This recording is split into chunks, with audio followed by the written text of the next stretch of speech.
Hola, mi nombre es Moisés, este es el canal de Urban Scout, donde estamos viendo cómo realizar el mantenimiento y personalización de nuestro patinete Xiaomi. Todos nuestros productos los podéis encontrar en tiendas MediaMarkt.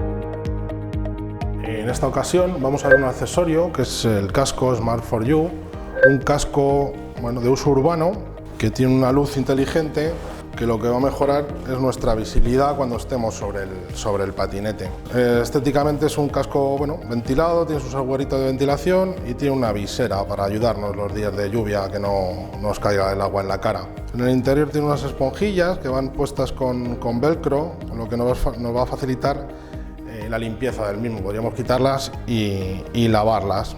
Tiene un ajuste, como todos los cascos para bicicletas y demás, y un cierre de clip. Vamos a centrarnos en la luz que tiene. Es una luz inteligente, ¿vale? Presionando el encendido durante 2 segundos conseguimos que se encienda. Esta primera luz lo que nos indica es el porcentaje de batería que tiene el casco. Otra cosa que tiene es un acelerómetro y un sensor de luz. El sensor de iluminación lo que hace es mejorar la autonomía. Y el acelerómetro lo que consigue es, ante cualquier cambio de velocidad del patinete, actuar como una luz de freno. La luz cuenta con 3 modos diferentes, que podemos ir cambiando entre ellos con una pulsación en el botón de encendido.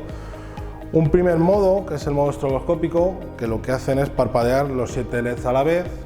Un segundo modo, el modo flash, con mucha luz, lo único que hace es parpadear el LED del centro, y cuando hay poca luz, parpadearían los 7 a la vez. Y un tercer modo, el modo marea, que lo que hace es esto, en condiciones de poca luz y condiciones normales de luz, solo se nos va a encender el LED del centro. El casco incluye un cargador, es un cargador magnético, tiene el conector, lo tiene aquí al lado del encendido, prácticamente se coloca solo. En el otro extremo es un puerto USB, que podremos conectar a cualquier ordenador o puerto de carga de teléfono móvil.